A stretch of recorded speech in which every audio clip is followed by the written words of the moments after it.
going to discuss the organizations which includes ECO, OIC, SARC and SCO.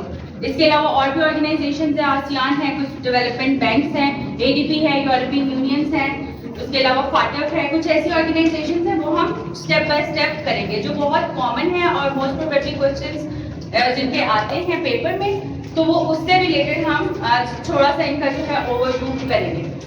जो ये हम organisations पढ़ते हैं ना, उसमें जो मेन चीजें पेपर के अंदर पूछी जाती हैं वो सबसे पहले उसका नाम आपको ये आता है कि ECO स्टैंड्स फॉर, ऐसे है ना, तो उन्हें डिफरेंट ऑप्शंस दिए होते हैं जिसमें हम कॉर्पोरेशन की स्पेलिंग उन्होंने डिफरेंट लिखी होती है। ऐसे ही होता है कॉर्पोरेशन वाला, जो म्यूचुअल अंडरस्टैंडिंग वाली जो कॉर्पोरेशन होती है ना, या हमने एक दूसरे के साथ कॉर्पोरेट करना होता है, उसमें डबल O आता है, ठीक है। और एक वर्ड होता है कॉर्पोरेशन। इन दो वर्ड्स में डिफरेंस मैं आपको बता रही हूँ। एक इस तरह से आता है कॉर्पोरेशन, ये कॉर्पोरेट सेक्टर वाला कॉर्पोरेट है, ठीक है। और एक है कॉर्पोरेशन। बच्चे ये वाला जो कॉर्पोरेशन है ना, ये वाला, ये सब ऑर्गेनाइजेशंस में आता है।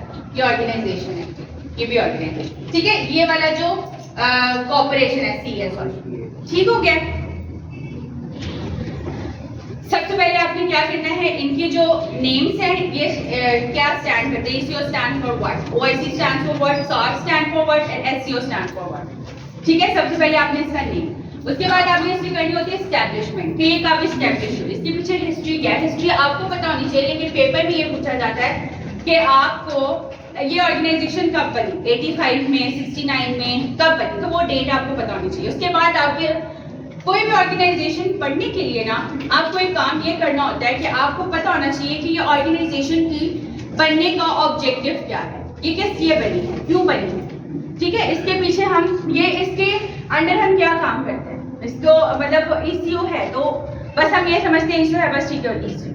लेकिन ECO के जो मेन ऑब्जेक्टिव है उसको जानना बहुत जरूरी है। जब आपको पता चल जाएगा ना कि इसका ऑब्जेक्टिव ये है, तो आपके पूरे माइंड के अंदर वो एक सिमेट्री बन जाएगी जिससे आपको पता चल जाएगा कि ये ठीक है, अच्छा the organisation is meant for this reason, ठीक है। उसके बाद इसका क्या मैंने बताया, ऑब्जेक्टिव बता दिया। उसके बाद बच्चे कोई भी ऑर्गेनाइजेशन है ना, बेशक वो एक स्कूल है, यूनिवर्सिटी है, एकेडमी है, या कोई भी प्रॉफिट या नॉन प्रॉफिट ऑर्गेनाइजेशन, पता है प्रॉफिट और नॉन प्रॉफिट ऑर्गेनाइजेशन का पता है आपको? नहीं, किसी को पता है प्रॉफिट? और मैं थोड़ी वो तो नहीं कर रही, कंफ्यूज नहीं कर रही आप लोग? हाँ नहीं बच्चे, ऑर्गेनाइजेशन जो होती है ना वो दो तरह की, ठीक है। एक होती है प्रॉफिट ऑर्गेनाइजेशन और एक होती है नॉन प्रॉफिट ऑर्गेनाइजेशन, ठीक है। जैसे वो क्या होता है, वो NGOs होती है।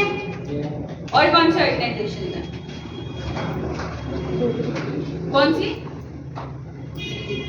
नहीं बच्चे, ये जो NGOs होती है ना, नॉन गवर्नमेंटल होती है। ये भी टाइप है बच्चे। आप ऑर्गेनाइजेशंस में डिफरेंट टाइप्स हैं, ठीक है। वो टाइप्स में जो हम ऑर्गेनाइजेशंस पढ़ रहे हैं ना, ये वाली, ठीक है, ये वाली ऑर्गेनाइजेशंस नॉन प्रॉफिट नहीं है, ठीक है। प्रॉफिट इस तरह से है कि इसके जो क्या इसको कहते हैं, इसका जो एम है that is meant for the welfare of our country, of our nation, of our world, ठीक है। एक चीज आपको बता दूं, वो ये कि कुछ ऑर्गेनाइजेशन जो हैं वो रीजनल हैं और कुछ जो है वो इंटरनेशनल हैं। बच्चे रीजन क्या होता है ये बताओ पहले। रीजन जो एक जैसे कि एशिया में भी है, वो उसको हम रीजन कह सकते हैं, जैसे ठीक है, ठीक है। जो एशिया हमारे पास कॉन्टिनेंट है उसके अंदर डिफरेंट कंट्रीज हैं, वो एक दूसरे से इंटरकनेक्टेड है कि नहीं, तो दैट मेक अ रीजन। जो डिफरेंट कंट्रीज आपस में कॉपरेट कर रही हैं वेलफेयर के लिए, स्टेबिलिटी के लिए, पीस के लिए, तो ये सारी क्या है, ये एक रीजन बना रही है। लेकिन ये एक रीजन, एक हमारे फॉर एग्जांपल अफ्रीका है, अफ्रीका का भी एक पूरा कॉन्टिनेंट है, उसमें भी डिफरेंट कंट्रीज एक दूसरे के साथ कोऑर्डिनेट करी हैं, कोऑपरेट करी हैं। लेकिन जब हम इंटरनेशनल की बात करते हैं, ये थी रीजनल। ये सारी जो है ना ऑलमोस्ट रीजनल। वैसे रीजनल OIC नहीं है क्योंकि इसमें डिफरेंट कंट्रीज भी आती हैं, डिफरेंट कॉन्टिनेंट से भी। लेकिन ये जो ECO है ना, ये स्पेसिफिकली रीजन से रिलेटेड, इसमें एशिया आ जाता है। एक ऑर्गेनाइजेशन है SCO, ये जो ऑर्गेनाइजेशन है ना, ये यूरो एशिया की है। मुझे बताओगे यूरो एशिया क्या है? यूरोप और एशिया, ठीक है। तो ये भी क्या है, ये यूरोप एक कॉन्टिनेंट है और एशिया एक कॉन्टिनेंट है। तो ये क्या है, इंटरनेशनल भी है और रीजनल भी है, ठीक है। तो इंटरनेशनली जो डिफरेंट कंट्रीज और डिफरेंट वो मिलकर कराती हैं, कोऑपरेशन कराती हैं, जो स्टेबिलिटी या सिक्योरिटी को मेंटेन करने के लिए काम करती हैं, तो वो इंटरनेशनल ऑर्गेनाइजेशन। इंटरनेशनल ऑर्गेनाइजेशंस में सबसे मेन कौन सी आ जाती है? इंटरनेशनल ऑर्गेनाइजेशन, यूरोपियन यूनियन, और एक बहुत यूनाइटेड नेशंस, ठीक है। यूनाइटेड नेशंस एक इंटरनेशनल हमारी ऑर्गेनाइजेशन है जो बहुत से काम करी है। उसका मेन मकसद क्या था? पीस। इसके अलावा मकसद नहीं, और बहुत एक कॉमन था, रोकना। एग्जैक्टली, वर्ल्ड वॉर 3 होने से रोकना था। वर्ल्ड वॉर 3 के पहले कौन सी थी? नहीं, यही था कि हम पीस मेंटेन करेंगे और वर्ल्ड वॉर होने से रोकेंगे। लेकिन वर्ल्ड वॉर 1 के बाद जब वो हो गई तो वो नाकाम हुई। लेकिन फिर भी इट इज मेंट फॉर कि ये चलेगी। लेकिन उसके बाद ये हुआ कि फिर वर्ल्ड वॉर 2 हो गई, और उसके बाद फिर मैंने कहा कि ये तो टोटली फेल है, क्योंकि 2 वर्ल्ड वॉर हो चुकी हैं, तो अब हम तीसरी के लिए और वेट नहीं कर सकते। So that nation fail and the new organisation emerged out, that was UNO, united nations organisation. वो एक बहुत लेंथी टॉपिक है UNO, क्योंकि उसके अंदर बहुत सी ऐसी ऑर्गेनाइजेशंस आ जाती हैं, जैसे वर्ल्ड ट्रेड ऑर्गेनाइजेशन, ठीक है, यूनेस्को है, हेरिटेज साइट्स हैं। तो वो एक वास्ट टॉपिक है, उसके लिए मैं एक पूरा दिन जो है वो पूरा लेक्चर हम अलग करके रखा है, इसलिए उसको नहीं करा दी नेक्स्ट लेक्चर में। तो इसलिए आज हम ये वाली जो ऑर्गेनाइजेशन है ये करेंगे, ठीक है। मैंने इसके 4 पॉइंट्स बताए थे। ये नेम इस्टेब्लिश कब हुई, इसका जनरल सेक्रेटरी, प्रेसिडेंट या जो भी है वो कौन है, और उसका रैंक क्या है, उसके बाद इसका एम ऑब्जेक्टिव क्या है, मशीनरी। सबसे मुझे मैं ये बता रही थी कि एक जो ऑर्गेनाइजेशन होती है ना, बेशक वो स्कूल है, कॉलेज है, या यूनिवर्सिटी है, या अकेडमी है, या ऑर्गेनाइजेशन, उसका एक मेन स्ट्रक्चर होता है, ठीक है। जैसे हमारी अकेडमी में जो मेन हेड है हमारे सर है, ठीक है। उसके बाद हमारे टीचर्स आ जाते हैं जो डिफरेंट काम करा रहे हैं। एक शॉर्ट हैंड करा रहे हैं, एक जनरल नॉलेज करा रहे हैं, और एक इस तरह से अलग प्रोफिशिएंसी करा रहे हैं, ठीक है। तो ये रैंक्स आ जाते हैं। इसी तरह जो भी ऑर्गेनाइजेशन होती है ना, इसका एक मेन हेड होता है, ठीक है, हेड ऑफ डिपार्टमेंट जिसको हम बोलते हैं। उसके अंदर डिफरेंट काम जो है वो ऑर्गन्स कर रहे होते हैं। तो हमारी जो बॉडी है उसका एक हमारी बॉडी जो है ना वो भी ऑर्गेनाइजेशन है। किस तरह से बच्चे? हमारी बॉडी का मेन बेसिक यूनिट क्या है? हाँ, no, what is the basic unit of organism? Cell. Cell जो है मिलके क्या बना देते हैं? किसी ने मारी पड़ी?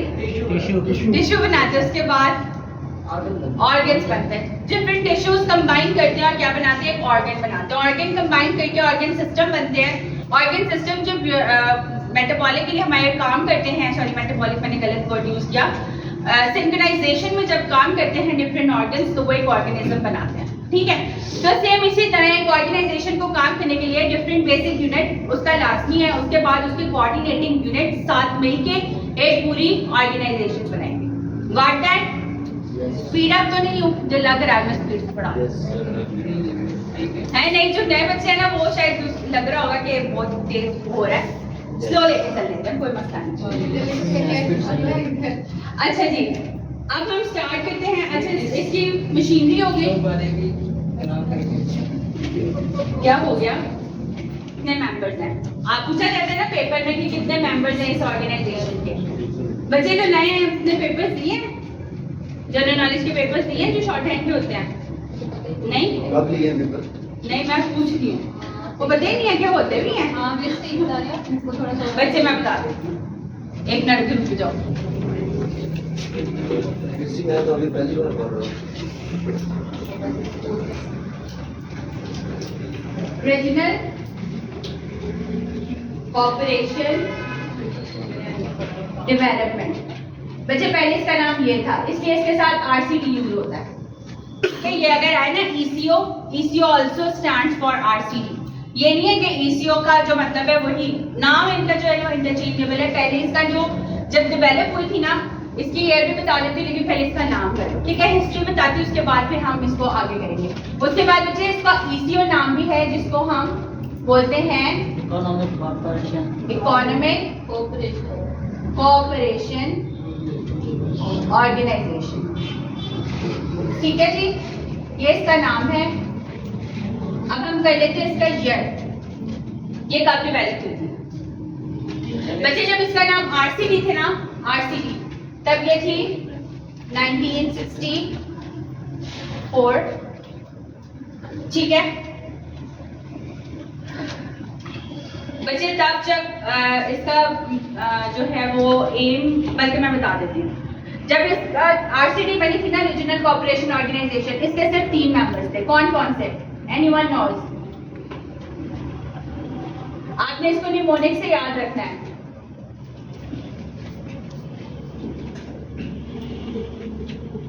निमोनिक बता देती हूँ साथ में।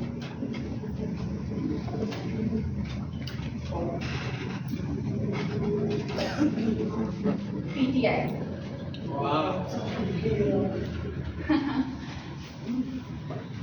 बच्चे, इसका जब आरसीडी रीजनल कोऑपरेशन डेवलपमेंट जब बननी थी ना, उसका मेन एम ये था कि हमारे रीजन के अंदर, हमारे इधर कॉन्टिनेंट के अंदर क्या हो, डेवलपमेंट हो, हमारे रीजन इंटरकनेक्टेड रहे, पीस रहे, इकोनॉमिक इंटरचेंज हो। पाकिस्तान अपना चाह रहा था फायदा, ईरान अपना चाह रहा था, टर्की अपना चाह रहा था।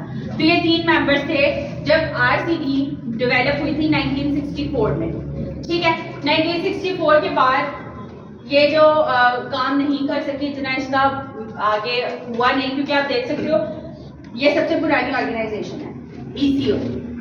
वो किस तरह से, देखो 64 में, बाकी जितनी भी है ना आगे 69, 2001, 85, तो ये सबसे पुरानी ऑर्गेनाइजेशन है, ठीक है।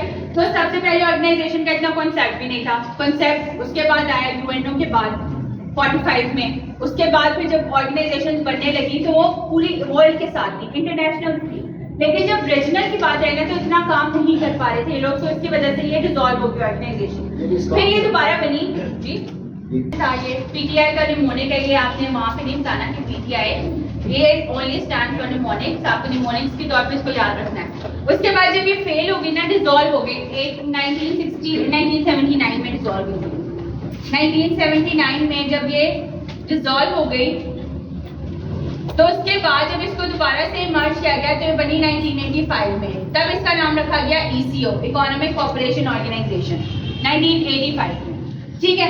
तब इसके जो मेंबर्स थे ना, ये तीन मेंबर्स पीटीआई, इसके साथ 7 मेंबर्स और मिल गए, ठीक है। PTI plus 7 members. अब वो 7 मेंबर्स कौन कौन से थे? एक तो था रशिया और एक थी central Asian states. Central Asian states कराई है ना मैंने, बताओ कौन कौन सी हैं?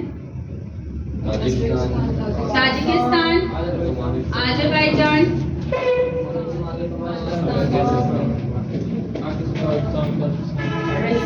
एक मिनट, अफगानिस्तान है। अफगानिस्तान और सेंट्रल एशियन। अच्छा, सेंट्रल एशियन स्टेट्स के नाम बताओ। काजाकिस्तान और उज़्बेकिस्तान, किर्गिस्तान, तुर्कमेनिस्तान और अज़रबैजान, देखिए अज़रबैजान और किर्गिस्तान, उज़्बेकिस्तान, उज़्बेकिस्तान भी है। देखो कितनी हो गई हैं? 5 है। Tajikistan, Turkmenistan, Kazakhstan, 2 3 4 5 6। कजाकिस्तान,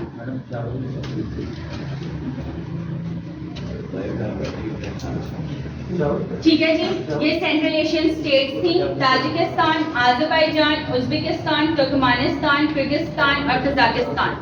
ये सेंट्रल एशियन स्टेट्स हैं आपकी। और साथ में अफगानिस्तान मिला, और पाकिस्तान, तुर्की और ईरान, ये 10 मेंबर कंट्रीज ने ECO के ऊपर काम किया। कितनी मेंबर कंट्रीज हैं इसकी? 10 मेंबर कंट्रीज हैं। सेंट्रल एशियन स्टेट्स है, ये लैंडलॉक है कि नहीं? ठीक है। तो इन्होंने एग्रीमेंट इसलिए कर लिया क्योंकि इनको पाकिस्तान से ट्रेड का रूट मिल जाता, या ईरान से ट्रेड का रूट मिल जाता। ईरान के पास आपको पता है वहाँ पर वेनेजुला है, जहाँ पर ऑयल्स जो हैं, ऑयल रिसोर्सेज बहुत ज़्यादा है, सऊदी अरब वगैरह। तो वहाँ से ऑयल की ट्रांसपोर्टेशन के लिए, ट्रेड के लिए इन्होंने ये ऑर्गेनाइजेशन बनाई, ताकि यहाँ से ये अपनी ट्रेड को, अपनी इकोनॉमी को स्ट्रॉन्ग कर सके। Okay, got that? तो इसके ऑब्जेक्टिव्स क्या हैं? सबसे पहला इकोनॉमी एंड ट्रेड, बाद में दूसरा रिसोर्सेज, ऑयल रिसोर्सेज, इसके लिख लो, आपको पता चल जाएगा। उसके बाद कम्युनिकेशन, लिख लो ऑब्जेक्टिव्स, लिख लो इसके नीचे ही हेडिंग दे दो छोटी सी ऑब्जेक्टिव्स, ठीक है। अब यहाँ जगह नहीं है, मैं लिख देती हूँ, ऐसे बता दूं economy and trade, bullet point में लिख लो ना, ताकि आपको पता चल जाए इसके ऑब्जेक्टिव्स की हेडिंग देके नीचे लिख दो। Economy and trade,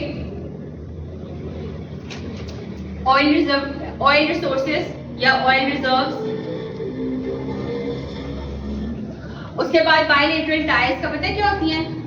bilateral ties दो तरफा ताल्लुकात, मतलब ये जो डिफरेंट हमारे मेंबर स्टेट्स थी, सेंट्रल एशियन स्टेट्स, उनके अच्छे ताल्लुकात कायम हो सके, ठीक है। Bilateral ties, TIES ties. उसके बाद communication, TIE communication.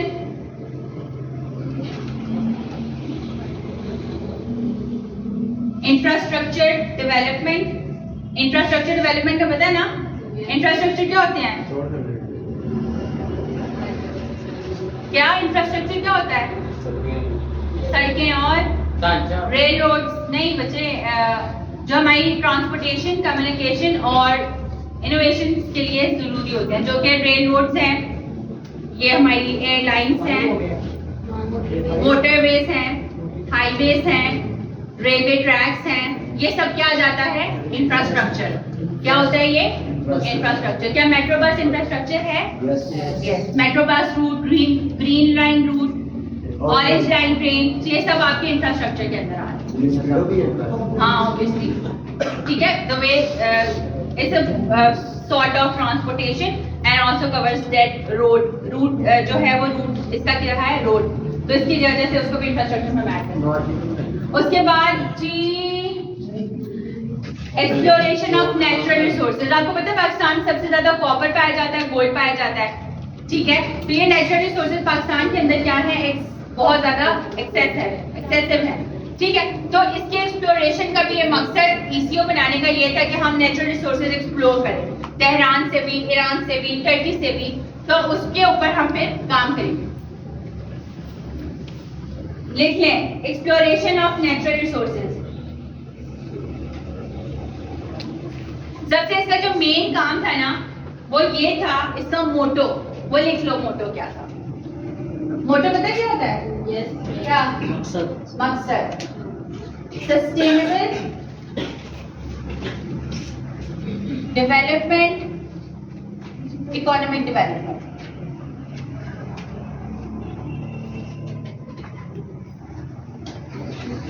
Of member states,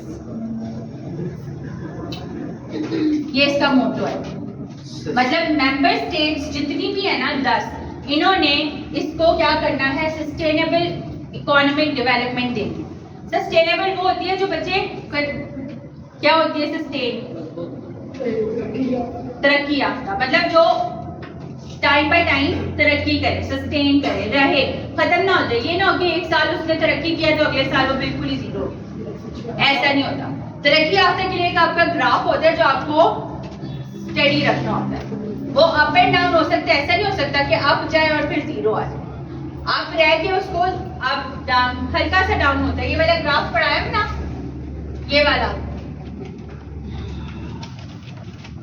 अब मैं इधर आपको बोलूं, जो इसका ECO का हेडक्वार्टर है ना बच्चे, वो तेहरान में है, ईरान, ठीक है जी। हेडक्वार्टर इसका पूछा जाता है कहाँ पर है, आपने बता देना तेहरान में।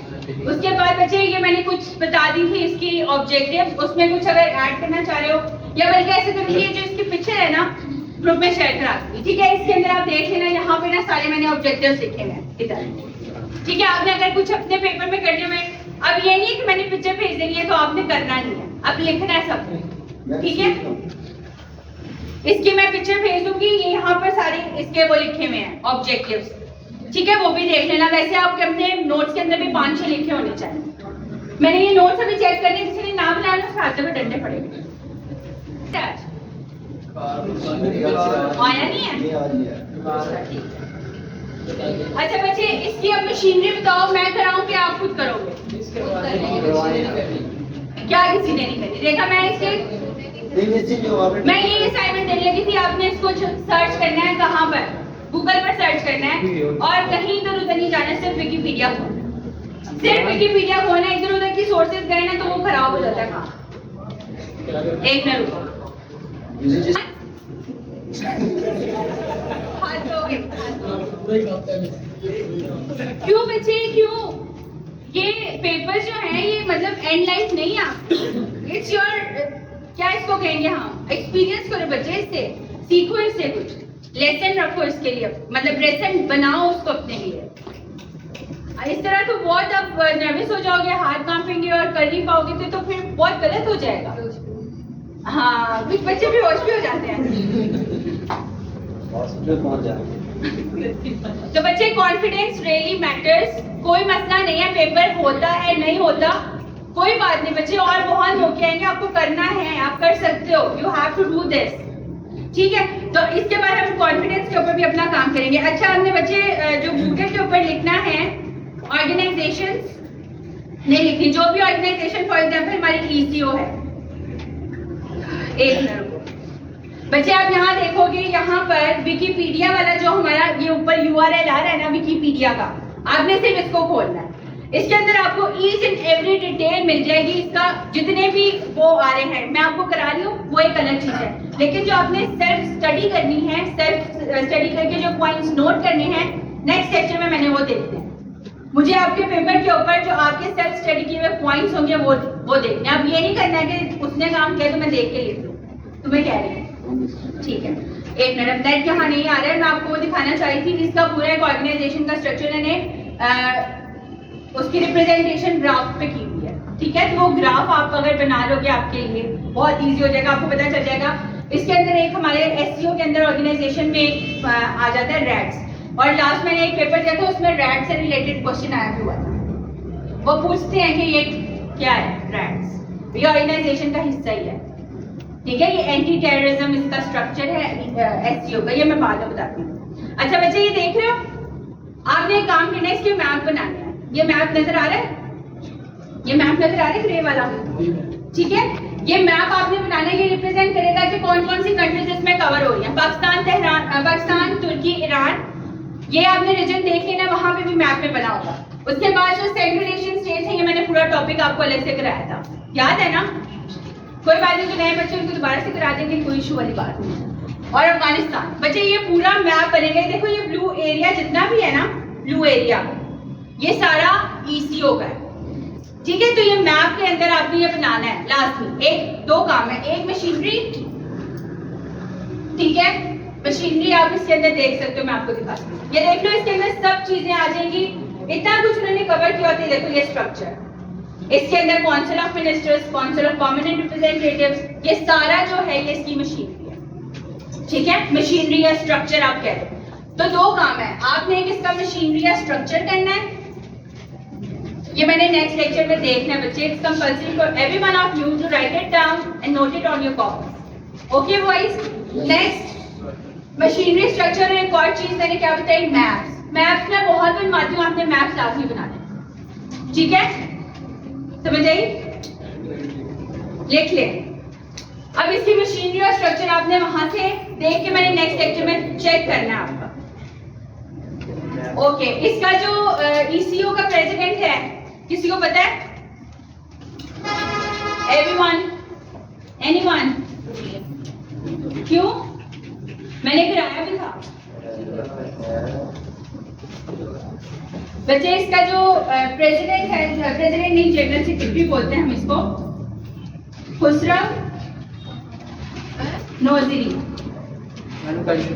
ये खुसरव नोजरी बच्चे, ये 13th इसका जनरल सेक्रेटरी है। इसकी रैंक पूछ लेते हैं कि कितना जो है, या ये पूछ लेते हैं who is the general secretary of ECO, तो वो आपको नाम पता होना चाहिए, उसकी रैंक कितनी है, 13th है, 12th है, 11th है, तो वो आपको पता होना चाहिए।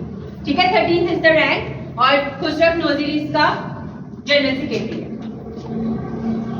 ओके बच्चे, जो मैंने और चीज भी बताई थी, कोई भी ऑर्गेनाइजेशन है उसको फर्स्ट टाइम जिसने होल्ड किया था उसका नाम, और जो उसका प्रेजेंट चल रहा होता है ना उसका नाम, ये दो चीजें इंपॉर्टेंट होती है। जैसे फर्स्ट और लास्ट इंपॉर्टेंट होती है ना, उसी तरह ऑर्गेनाइजेशन में जो फर्स्ट प्रेसिडेंट था उसका नाम, और जो रिसेंटली चल रहा है उसका नाम। तो अभी वाला जो है वो 13th है, खुसरव नोजरी, और इसका जो फर्स्ट वाला था ना वो हादी सुलेमानपुर था। एक मिनट, कहाँ लिखो? यहाँ लिखो। जो फर्स्ट होल्डर था ना इसका,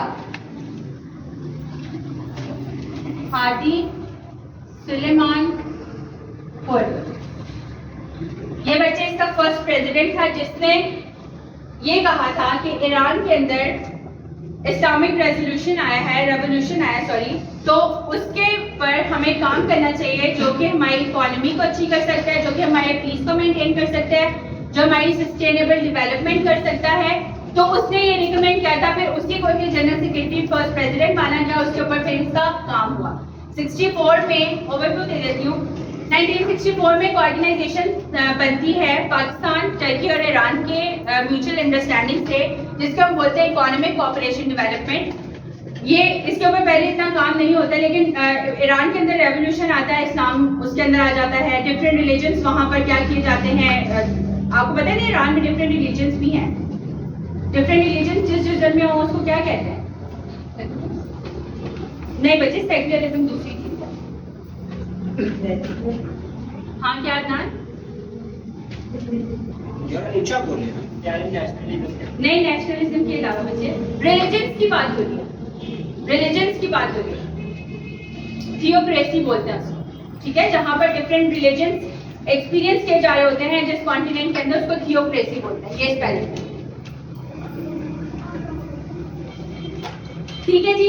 तो वहां पर थियोक्रेसी भी थी, तो वो ये चाह रहे थे कि इस्लाम को भी थोड़ा सा एक मिले वहां पर ईरान में। तो फिर ईरान ने पाकिस्तान टर्की के साथ मिलकर एक अलायंस बनाई जिसको हम बोलते हैं RCD।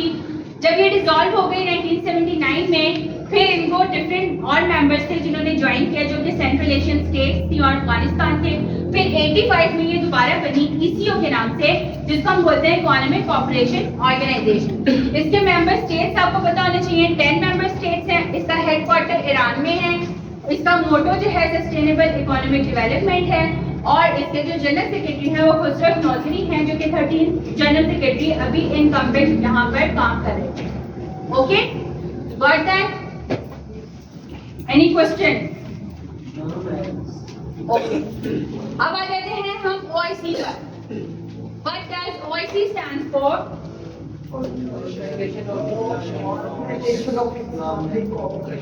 Organization of Islamic Cooperation, double O वाला। अच्छा, मुझे अब फराज आप बताएं कितनी कंट्रीज हैं इसमें बच्चे? और जो OIC है ना, हाँ बताओ। नहीं, 57 कंट्रीज हैं इसमें से, जो कि 48 इसमें मुस्लिम कंट्रीज हैं। बच्चे 48 मुस्लिम कंट्रीज हैं, इसलिए OIC को इस्लामिक ऑर्गेनाइजेशन बोलते हैं, क्योंकि इसके अंदर ज्यादा सी जो कंट्रीज हैं वो इस्लामिक हैं, मुस्लिम्स हैं, ठीक है। तो 57 कंट्रीज टोटल है, 48 जो हैं वो कौन सी हैं? मुस्लिम कंट्रीज हैं। इसकी 57 बहुत ज्यादा कंट्रीज हैं, हम इसको निमोनिक बना सकते हैं कि ये मतलब पाकिस्तान है, ये इस तरह से नहीं, काफी कंट्रीज है, मिडिल ईस्ट काफी ज्यादा है इसमें। निमोनिक है, पूछो पूछो। ये इस्लामिक है तो बाकी क्या है? बाकी बच्चे इस्लामिक नहीं होंगे, लेकिन फिर भी दैट द मेंबर ऑफ बच्चे। आपको पता है कोई भी ऑर्गेनाइजेशन है ना, उसके अंदर एक कॉलम होता है ऑब्जर्वर कंट्रीज, पता है आपको? तो वो बैठ कर ऑब्जर्व करती हैं, वो देखती हैं कि हो क्या रहा है। If they want to be the part of that, they can join the organization. इसका मतलब ये नहीं है कि ये सिर्फ इस्लामिक नाम इसलिए है क्योंकि इसमें मेजर जो है वो इस्लामिज्म के ऊपर बात होती है, तो इसलिए इसको हम इस्लामिक कोऑपरेशन बोलते हैं, ठीक है। इसका मेन एम इस्लाम को ही फ्लोरिश करना है। आपको पता है इस्लाम ऑर्गेनाइजेशन ऑफ इस्लामिक कॉन्फ्रेंस जो 48 सेशन हुआ था, जिसको इमरान खान ने होस्ट किया था, उसके बाद जो 15 मार्च है उसको इस्लामोफोबिया डे मनाया जाता है। ऐसे ही है ना, ये अभी रिसेंट की बात है, ये रिसेंट इसमें ऐड हुआ है कि 15 मार्च इस्लामोफोबिया डे मनाया जाएगा हमारा नेक्स्ट 23 से 23 हो गया, 23 के बाद मतलब 23 में ही हुआ है, 2023 की बात है, जिसमें 23 मार्च 15 मार्च ये मैंने कराया था ना, हाँ मैंने कराया। 15 मार्च 2022 को ये हुआ था कि इस्लामोफोबिया डे उन्होंने अनाउंस किया था कि हम मनाया करेंगे। तो अब ये ऑर्गेनाइजेशन की बुनियाद पर ही हुआ था कि हम लोग ये कहते हैं, इस्लामोफोबिया को कहते हैं किसी को, इस्लाम एक उनके लिए, वेस्ट के लिए एक डर है, ठीक है। तो इसलिए उन्होंने इसको बोल दिया नाम इस्लामोफोबिया का। ये सारा जो माइंडसेट है, ये सारी चीजें कहाँ पर चलती हैं? वेस्ट में, यूरोप में, या वेस्ट का पता है ना कौन सी है? मगरिब, ठीक है। उसमें यूरोप भी आ जाता है, उसमें अमेरिका भी आ जाता है, उसमें ये सारी चीजें आ जाती हैं, ठीक है। तो उनके लिए इस्लामोफोबिया एक डर का नाम है, एक एक्सट्रीमिज्म का नाम है, जिसमें हम लोग कत्लो गारत करते हैं, एक दूसरे को मारते हैं, हम जाने लेते हैं, हम टेररिज्म फैलाते हैं। उनके लिए तो यही सारा माइंडसेट है ना। लेकिन हम लोग समझते हैं नहीं, ऐसा नहीं है। लेकिन ऑन द अदर हैंड ऐसा है भी। हम लोग ये दिखाते हैं कि जैसे, मैं खिलाफ नहीं हूँ किसी के, ना मैं ये कोई स्टेटमेंट पास कर रही हूँ, मैं सिर्फ ये बता रही हूँ कि जैसे ये हमारे एक एक्सट्रीमिज्म आ जाता है, जैसे ये पीछे हुआ था वहाँ सियालकोट में, जो उसको मार दिया था एक बंदे को, क्रिश्चियन था वो, श्रीलंका का था, श्रीलंका का था, और उसको ये कहा गया था कि वो फैक्ट्री से उसको निकाल के उन्होंने मारा पीटा और वो मार दिया। तो इस्लाम, हमारे जो वेस्ट में ये कंसेप्ट बना था कि ये जो मुस्लिम्स हैं, इन्होंने अगर उसने गुस्ताखी कर दी तो उनको मारना नहीं चाहिए था। वेस्ट का ये कहना, और पर्सनली मेरा भी ओपिनियन ये है कि ठीक है, कोई अगर गलती करता है, क्योंकि दे डोंट नो कि ये हमारी रिलीजियस चीज है, उनको नहीं पता है, उनको पता है इस चीज का। जिनको नहीं पता तो जाहिर सी बात है उनके लिए तो नॉर्मल किताब है कि नहीं? तो उनके लिए ये नॉर्मल किताब है, अगर वो उठा के नीचे रख रहे, और आप अगर मक्का मदीना में भी जाए ना, तो वो जमीन पे रख के कुरान पाक पढ़ रहे हैं। हमारे लिए बहुत मौजूद चीजें हैं, हम लोग इसलिए इनको रखते हैं, अच्छा मतलब मेंटेन करके। हमारी वो हर चीज होती है कि अकीदत होती है, हम लोगों को अकीदत है क्योंकि वी आर मुस्लिम, ठीक है। और डिफरेंट मुस्लिम्स की भी कैटेगरीज है, कुछ ऐसे भी है जो जूते पढ़ते हैं, जूते पहन के नमाज पढ़ लेते हैं, ऐसे ही है ना।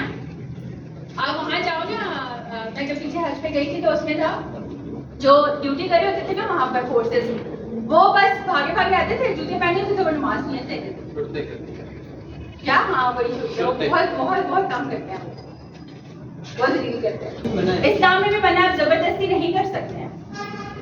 तो वो जो सियालकोट वाला वाकया था, उसके ऊपर मैं वही बात कह रही हूँ, मैं स्टेटमेंट पास नहीं करी, लेकिन मेरा पर्सनल ओपिनियन ये था कि ठीक है, अगर कोई गुस्ताखी करता है तो लेट देम पनिश, उनको पनिश करें। अगर वो पनिश करने के बाद जाहिर सी बात है कुछ सुधर जाते, कुछ नहीं सुधरते, तो let them do their job. आप कोई नहीं होते कि उनको कहो कि नहीं हम किताब ऊपर रखते तो आप लोग भी किताब ऊपर ही रखेंगे। हम किसी को फोर्स नहीं कर सकते, ठीक है। तो इस्लाम में ये चीज भी जायज है कि आप किसी को ना जबरदस्ती कर सकते हैं, ना उसके ऊपर कोई जोर डाल सकते हैं कि आप ये करें। बाकी जो बात आ जाती है इस्लामोफोबिया से रिलेटेड, वो हम लोग अपनी मुस्लिम कंट्रीज जो हैं वो इसी के ऊपर फोकस्ड हैं कि इस्लाम हम एक्सपीरियंस कर रहे हैं और हम लोग उसको मानते हैं। तो सब कंट्रीज जो है वो उस म्यूचुअल अंडरस्टैंडिंग के साथ इस्लाम को फैलाने में काम करें, ठीक है। लेकिन ये जो कॉपरेशन है ना, ये इस्लाम को फैलाने के लिए नहीं है, ये सिर्फ ये कि हमारी जो मजहबी वो है चीजें हैं, जैसे मक्का मुकरमा वगैरह, ये सारी जो होली प्लेसेस हैं, उनकी सिक्योरिटी के लिए, उनकी मेंटेनेंस के लिए हम लोग इसके ऊपर ऑर्गेनाइजेशंस जो हैं इसके ऊपर भी काम करते हैं। इसी तरह वो इस्लामोफोबिया के ऊपर भी इसीलिए काम हुआ क्योंकि डिफरेंट कंट्रीज में ये माना जाता था कि इस्लाम एक डर का नाम है, इस्लामोफोबिया है, इस्लाम का डर है।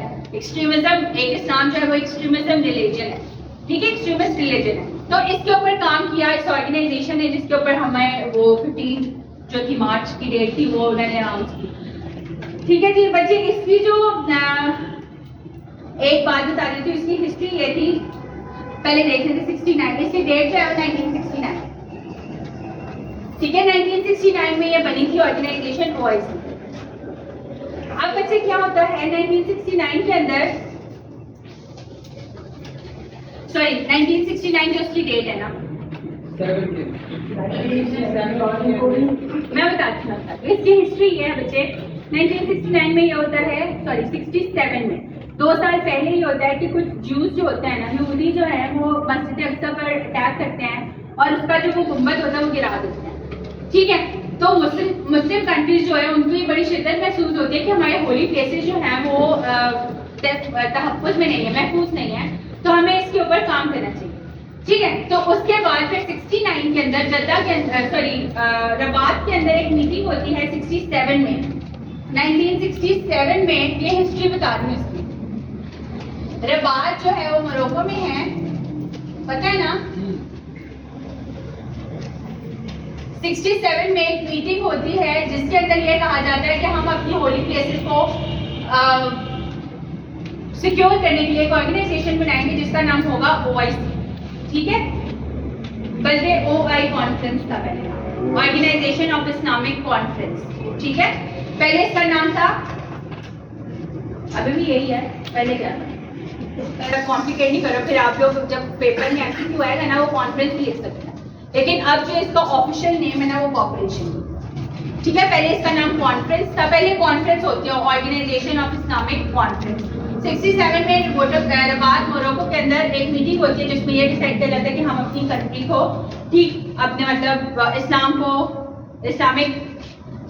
अपनी रिलीजियस जो मॉन्यूमेंट्स हैं उनको सिक्योर करने के लिए एक ऑर्गेनाइजेशन बनाएंगे। इसके कुछ ऑब्जेक्टिव्स और भी थे। पहले हेडक्वार्टर लिख लो, इसका हेडक्वार्टर है जद्दा में, सऊदी अरब में इसका हेडक्वार्टर है जद्दा।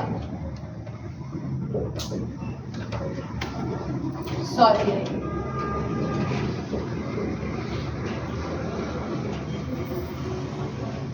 उसके बाद बच्चे इसके ऑब्जेक्टिव्स हैं, लिख लो। Mutual cooperation objectives, mutual cooperation, education. आपको पता है एजुकेशन OIC के अंदर एजुकेशन के ऊपर भी बहुत काम हुआ है, इस्लामिक यूनिवर्सिटीज बहुत बनी है। ऐसे ही पहले रुझान नहीं था इस्लामिक यूनिवर्सिटीज का, अब आकर बना है क्योंकि OIC ने इस चीज के ऊपर बहुत एम्फेसिस किया है, बहुत जोर डाला है कि इस्लामिक यूनिवर्सिटीज होनी चाहिए, ठीक है। हाँ,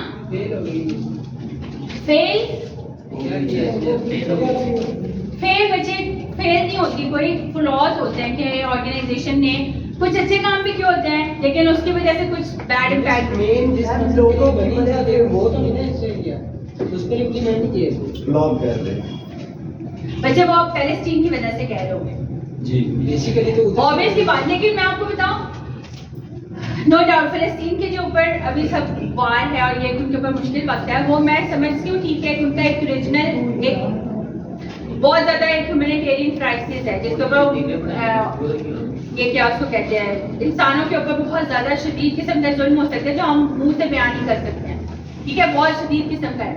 लेकिन बच्चे हम लोग कहते हैं कि पाकिस्तान को बोलना चाहिए या मुस्लिम कंट्रीज को बोलना चाहिए। बच्चे जो भी मैंने आपको एक चीज बताई थी, इंटरनेशनल लॉ के अंदर एक चीज होती है, बताई थी मैंने, इंटरनेशनल बताई थी मैंने इंटरनेशनल लॉ के अंदर एक चीज है कि आप किसी के जो वो होते हैं ना, क्या उसको बोलते हैं, नहीं, जो आपके इंटरनल अफेयर्स होते हैं ना, उसके अंदर किसी भी दूसरे मुल्क को इजाजत नहीं होती कि वो आके इंटरफेयर करे। ये बताई थी मैंने बात, ठीक है। तो एक जो आपका अंदरूनी मामला होता है ना, उसके अंदर कोई दूसरी कंट्री आके जंप नहीं कर सकती, तो हम जाकर वहां पर वार नहीं कर सकते, वहां जाके जंग नहीं कर सकते। कर सकते हैं? बताओ क्यों नहीं कर सकते? बच्चे हर किसी कंट्री का अपना नेशनल इंटरेस्ट होता है, ठीक है। वो एट द बैक एंड आपके मुल्क के ऊपर हमला कर देंगे तो आप कहाँ जाओगे सारे? तो अपनी भी सिक्योरिटी मेंटेन करनी है कि नहीं करनी? हम जज्बात में आगे नहीं कर सकते कोई भी काम, आपको प्रैक्टिकल होना है, ठीक है ना। तो वो जो मुझे वो अच्छा नहीं लगता, वो जो लोग कहते हैं कि पाकिस्तान क्यों नहीं कुछ कर रहा, ये क्यों नहीं हो रहा कुछ, तो पाकिस्तान नहीं कर सकता है। इसके बैकएंड पे और भी बहुत सी चीजें हैं जो आपको पढ़ने से आएंगी। रिसर्च करना कभी के बाद Pakistan interfere in Palestine war, कोई इसके ऊपर आर्टिकल पढ़ लेना, ठीक है। जरा माइंड आपका खुलेगा इसमें, नहीं होगा तो मैं इंशाल्लाह शेयर कर दूंगी आपको, ठीक है ना। अच्छा जी, उसके बाद हेडक्वार्टर हो गया। इसकी मुस्लिम कंट्रीज हमने बता दी 57 हैं। और ऑब्जेक्टिव्स लिख रहे थे आप बच्चे, मुस्लिम माइनॉरिटीज को सिक्योर करने के लिए भी ये ऑर्गेनाइजेशन का एक ऑब्जेक्टिव है, टू सिक्योर मुस्लिम माइनॉरिटी।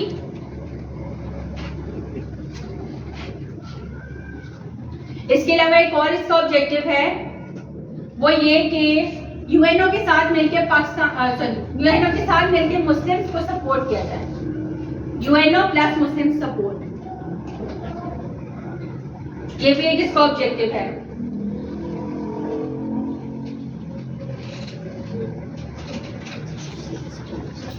एक इसका एक और ऑब्जेक्टिव भी ये था कि फलस्तीन को उसकी सेल्फ डिटर्मिनेंस दी जाए,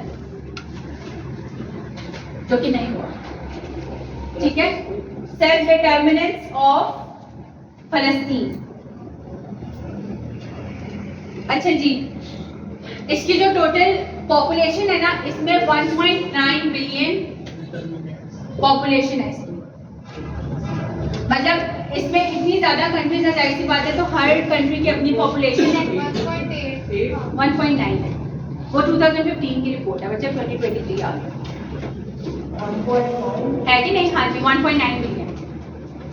ठीक है, फिर भी एक दफा देख लेना, बिलियन। इसके जो फर्स्ट होल्डर है ना, वो तनकू अब्दुल रहमान है, फर्स्ट होल्डर। अभी कौन है? वेरी नाइस, किसने बताया? सैन निक्का मोटा ब्रायन। पीछे से देख देख बता रहे हैं। पीछे से यहाँ से देखा, वाइट खोला। फर्स्ट होल्डर के तनकू अब्दुल रहमान।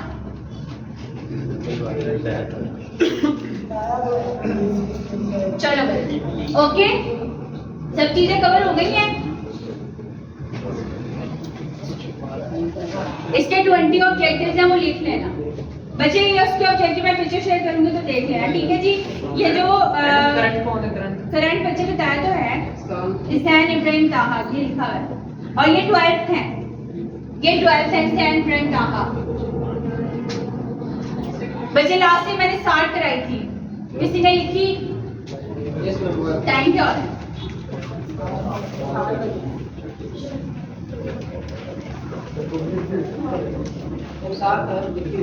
हाँ, स्टार्ट करवा दी है ना मैंने, ठीक है। एक दफा ओवरव्यू दे देती हूँ। 8 दिसंबर 1985 में ये बनी थी। 8 है ना, 1985। सार्क है south Asian association of regional cooperation, ठीक है, इसका नाम लिख लो। उसके बाद इसका हेडक्वार्टर किधर है? काठमांडू, नेपाल। और इसका फर्स्ट कहाँ पे हुआ था? ढाका में। Very nice. ढाका के अंदर इसका फर्स्ट समिट हुआ था, फर्स्ट समिट।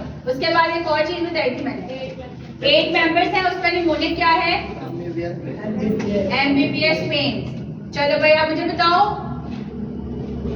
एक मिनट बच्चे, आप थे लास्ट क्लास में? नहीं? और कौन? आप थे लास्ट क्लास में? बताओ, आपको कितना पीछे देख रहे हो? ये मुझे MBBS पेन की निमोनिक्स की कंट्रीज बताओ। M stand for? अभी नहीं बोलना। मालदीव्स। फिर नहीं पता? लास्ट क्लास में थे? बांग्लादेश, भूटान। एक बांग्लादेश, एक भूटान है। S stand for Pakistan, P stand for Pakistan, A stand for Afghanistan, I stand for Iran and Nepal. Iran नहीं, India. India and Nepal, okay. जो साउथ एशिया की जो कंट्रीज है ना, वो इसके अंदर आ रही है। इसका मैंने मोनेट बनाया MBBS पेन के नाम, ठीक है। इसका भी ऑब्जेक्टिव यही था कि हम साउथ एशिया का जो रीजन है उसको अच्छे से इकोनॉमिकली इंटरकनेक्ट करें, उनकी कम्युनिकेशन अच्छी करें, इंफ्रास्ट्रक्चर बनाएं, पीस डेवलप करें और ट्रेड को कॉमन करें। तो इसका ये एम था, ओके। उसके बाद आ जाते बच्चे SCO पर। इसका प्रेसिडेंट, हाँ, प्रेसिडेंट बताया नहीं था? गुलाम सरवर है, ठीक है। और इसका फर्स्ट कौन था? अबुल हसन, बताया था मैंने उस दिन। ये 15 हाँ जी, ये 15 है। इसका कौन? गुलाम सरवर। फर्स्ट कौन था मैडम? बच्चे Abul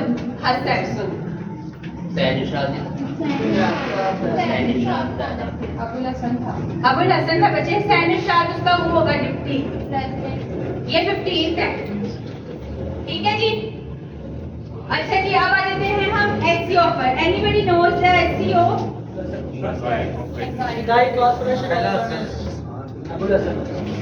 Shanghai Cooperation Agreement. Anybody knows about Shanghai 5? 5 countries नहीं, 5 कंट्रीज नहीं है, इसमें 9 कंट्रीज है, इसमें 9 कंट्रीज हैं, 9 कंट्रीज हैं। लिख लो कौन कौन सी हैं। China, India, China, Russia, Kazakhstan, Uzbekistan, Kyrgyzstan. हाँ बोलो। सेंट्रल एशियन स्टेट्स हैं कौन कौन सी? उज्बेकिस्तान, बोलो। कजाकिस्तान, किर्गिस्तान,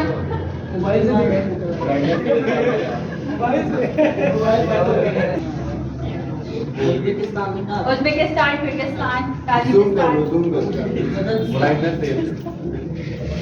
रशिया भी है, चाइना भी है। Russia, China. 2 है ना के, किर्गिस्तान भी और कजाकिस्तान दोनों है। ठीक है, Russia, Tajikistan, Uzbekistan, Pakistan, India, Iran, China. Pakistan, India, Iran, sorry China. China और इधर ही फंसा हाँ चाइना हो गया। पाकिस्तान, इंडिया, चाइना, ईरान भी है। कितनी हो गई? 1 2 3 4 5 6 7 8 9 9 कंट्री हो गई। ठीक है जी, ये बनाते हैं एससीओ बनाता है 80% ऑफ यूरेशिया। यूरेशिया मतलब यूरोप और एशिया 80% मिलके एससीओ के ऊपर काम कर रहे हैं। What is the objective of SCO? Anybody knows? Not from mobile से देखना। क्या एम है? Security based. ये बच्चे बाकी जो है ना वो इकोनॉमिक के ऊपर काम कर रहे हैं, ठीक है, ट्रेड के ऊपर काम कर रही है। लेकिन ये जो SCO है ना, ये किसके ऊपर, इसका मेन एम जो है वो सिक्योरिटी है, ठीक है। सिक्योरिटी है, स्टेबिलिटी है कि आप दूसरी डिफरेंट कंट्रीज जो आपके ऊपर करे अटैक करें तो उससे बचाने के लिए इसको नाम दिया गया। अच्छा, इसको जो है ना नाटो का वो कहा जाता है, रिप्लेसमेंट तो नहीं होगा लेकिन ये काउंटर पार्ट पे काम करती है, ठीक है। नाटो भी जो है वो अलायंस है ना, कौन सी अलायंस है? North Atlantic treaty. किस चीज की अलायंस है? सिक्योरिटी के ऊपर काम कर रहे हैं ना वो भी, ठीक है। वो यूरोपियन नेशंस की सिक्योरिटी के ऊपर काम कर रहे हैं, लेकिन जो यूरोप और एशिया के लिए मिलकर काम कर रहे हैं वो SCO है, ठीक है। ये भी ऑर्गेनाइजेशन है जो स्टेबिलिटी के लिए काम कर रही है और सिक्योरिटी के ऊपर काम कर रही है। इसका जो ईयर है वो 2001 में बनी थी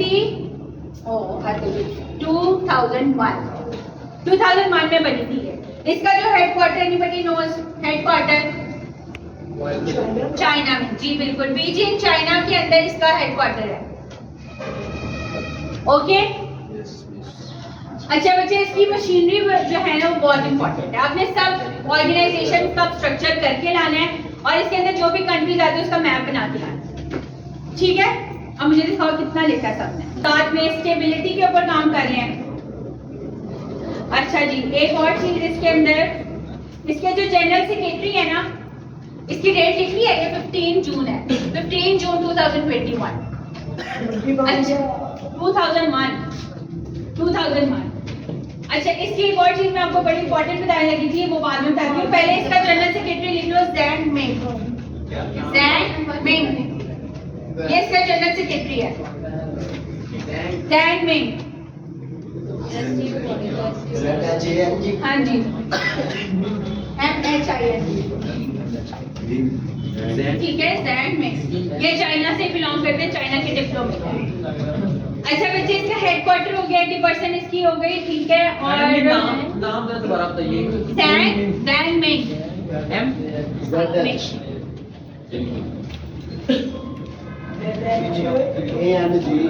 बच्चे, इसका एक क्वेश्चन बड़ा इंपॉर्टेंट जो आया था ना वो लिख लो। वो ये था, मैंने अभी आपको बात की थी रैट्स की। किसकी? रैट्स। बच्चे, ये जो रैट्स है ना, ये इसकी मशीनरी का हिस्सा है। आपने जब इसकी मशीनरी करोगे ना, उसके अंदर रैट्स आएगा। Rats stand for regional anti terrorist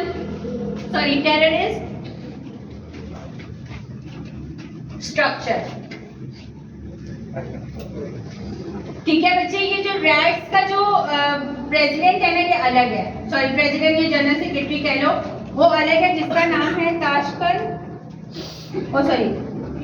Rustam Mirza. एक मैं बता रही हूँ,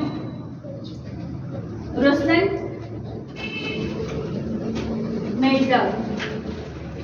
बच्चे जो ये जो है ना रैट का जो हेडक्वार्टर है ये अलग है, ताशकंद में है ये। ताशकंद उज्बेकिस्तान में बताया था मैंने।